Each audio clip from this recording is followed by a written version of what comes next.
Good evening and welcome to the Nevis Newscast. Today is Friday, December 9th, 2016. I'm Donna Wilkinson Keynes.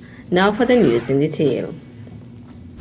During the difficult economic times, Mr. President, the former government had placed great burden on our public servants and had asked them to make sacrifices by foregoing their annual increment in the interest of reviving the economy. It is only fair, Mr. President, that now we are experiencing a turnaround in the economy and signs of growth that we ought to compensate our public servants for their earlier sacrifices made. Premier the Honorable Vance Imrie delivering the Nevis Island Administration's 2017 budget address. The NIA Premier Imrie said will this month show its gratitude to public servants. My cabinet has decided in conjunction with the federal government that for the month of December 2016, all civil servants, non-established workers will receive a bonus of an extra month's salary. Pensioners and employees of the statutory corporations will receive an extra month payment as well. I want to use this opportunity to urge all workers and pensioners to budget prudently, spend wisely, and to use some of this extra payment to create some savings and investments as well. Other initiatives have also been taken to bring further relief to citizens and residents, Premier Imrie added. In support of our tourism sector and especially our restaurant sector, Nevis Island government supports the decision of the federal government and the federal cabinet and has approved the extension of duty-free concession to our local restaurant operators on the purchase of food and wine, restaurant equipment and utensils. Only VAT and customs service charges will be payable on the importation of these items. Meantime, in conjunction with the federal government, the NIA has also approved the duty-free allowances on foodstuff and non-commercial imports for the period December 9th to 31st, 2016. Today, Roger Fifield, Assistant Comptroller of the St. Kitts and Nevis Customs and Excise Department, provided some advice for the public regarding that initiative. So the announcement basically is saying that for non-commercial importers, you would be allowed 400 pounds of foodstuff duty-free. Now, non-food items, you are also allowed $200. I must say it's per shipment, because there's a myth out there that, you know, it is, for example, if you have a shipment and the shipment having 10 packages, 10 barrels, 10 boxes, that you would get an allowance on each box. We are saying no, it is per shipment. Every time a shipment comes in to our port, it is tagged with a unique number which we call in the customs circles as a rotation number. Now after these, each shipment is cleared out for a particular individual that came in, and that particular shipment, you know, we have to clear it out of the system. There is also an allowance for persons who travel abroad to acquire goods and return to the Federation arriving at the Vance W. Imrie International Airport. Normally, you know, once you would have traveled and you were out of the Federation for 7 or more days, you would have got an allowance of 400 EC dollars. Now, because of this Christmas package, you know, it doesn't matter if you went away this morning and you come back this afternoon, or you come back in 2 days, 3 days, 10 days, you will be allowed allowance of $200 or 540 EC dollars. And that, of course, is a separate and apart to the food items. Fifield notes that at this time of year, the outstations of the Customs and Excise Department are usually busy. He offered advice to persons who will be clearing goods. We're asking you, when you purchase your items, you know, to present your invoices to the customs, you know, in that way, you know we would not be forced, you know, to value your items. You know what you bought your items for. And in today's world, you would get an invoice.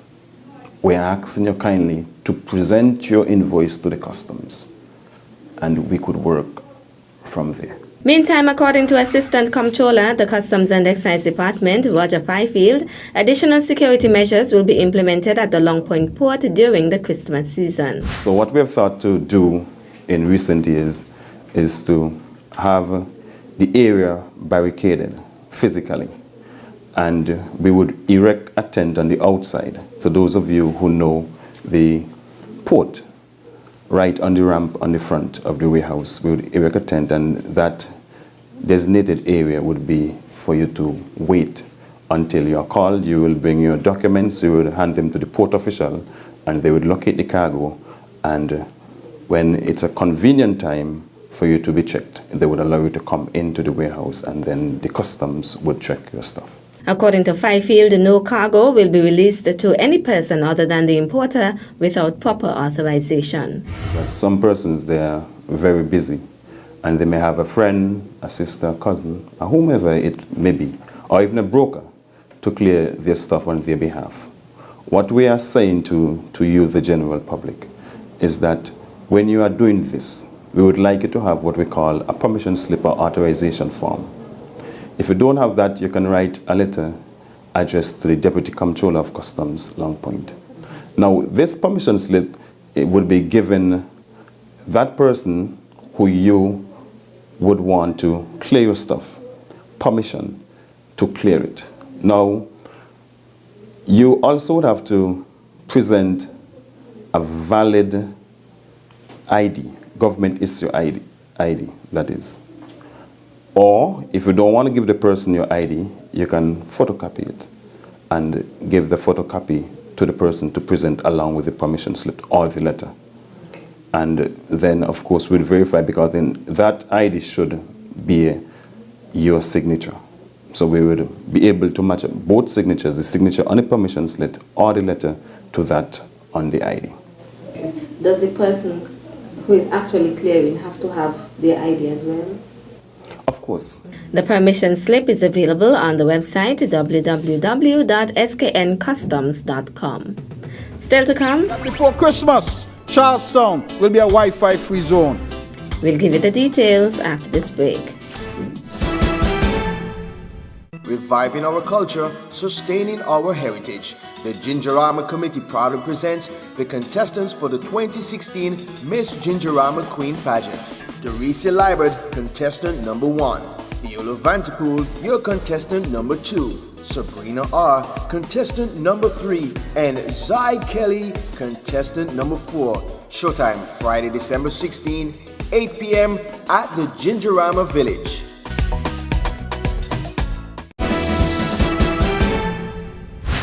Welcome back. That the technical people are saying that before Christmas, Charlestown will be a Wi-Fi free zone. The Honorable Mark Brantley made that announcement on Friday, December 2nd, as he made his contribution to the NIA's 2017 budget debate. Minister Brantley is the Minister of Tourism in the Nevis Island Administration. So we have said, and I've had the complaint that a lot of people come in, they don't and can't access Wi-Fi. And so what have we done? We have partnered with Digicel, and we have said to them, listen, can we work something out where Charlestown becomes a Wi-Fi free zone, and all of our historic and tourist attractions, we have free Wi-Fi. We've already installed it at the Artisan Village, and so when people come, they log on, we ask them for their contact details, which region they're coming from, we gather some information, and they use the Wi-Fi that is being made available. Making Charlestown a free Wi-Fi zone is an initiative of the Nevis Tourism Authority, NTA. I want to thank the NTA. Free Wi-Fi. They say I should specify free again. Free. F-R-E-E. Wi-Fi. In Charlestown. And that, I think, is innovative. Nobody else has done that so far. And it demonstrates again the leadership that we are providing in tourism. Minister of Tourism, the Honorable Mark Brantley. The Island Council of Mothers Unions on Nevis is celebrating its 60th anniversary this year and is hosting a number of activities to celebrate the milestone. One of the activities was a seminar held at the St. Paul's Anglican Church Hall on Saturday, December 3rd, when members of the union discussed the topic, The Way Forward. Island Council leader Adela Francis Mead chaired the ceremony, outlining the purpose of the Anglican Mothers Union. This workshop today should give us a time to reflect, rededicate, and recommit ourselves to the mission and the vision that Mary Sumner had when she saw the need to have a group, to have an organization of women coming together to help strengthen and encourage them in family life. It's our opportunity to use our organization as a way of persevering and working with our youths and other women in the society to change in whatever way we can what is happening now. Junior Minister responsible for Gender Affairs, the Honorable Hazel Brandy Williams, congratulated the Mothers Union on its milestone, stating that it is no easy feat. I must say from the onset that congratulations is in order. 60 years of dedicated service in the Mothers Union and 60 years of any movement is by no mean a little feat. It must have been 60 years of challenges, but it must have been 60 years when persons would have joined together and would have made it work. Minister Brandy Williams also gave words of encouragement to the members of the Mothers Union. I would like to say to those of you who would have made that commitment, that it is a commitment that is worthwhile. It is a commitment that all of us appreciate. And I dare say, even though it would appear as though the future is bleak, we have to continue. We must renew our faith in the God that we serve, that we can do it, we can push this organization further.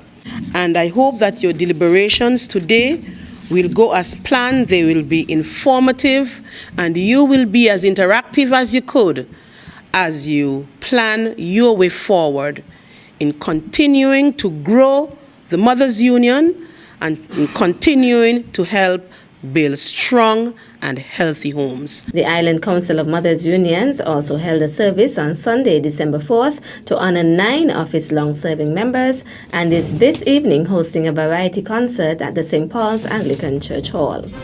That's it for this evening's edition of the Nevis Newscast. On behalf of all of us here at the Department of Information, thank you for viewing. I'm Donis Wilkinson-Keynes. Good night. Wally, the Queen of the Caribbean, bathed by its crystal shores, is the Caribbean's best-kept secret. Nevis is known for its rich culture, which remains entrenched in the island's everyday life. We boast of having the Caribbean's greatest summer festival, Culturama.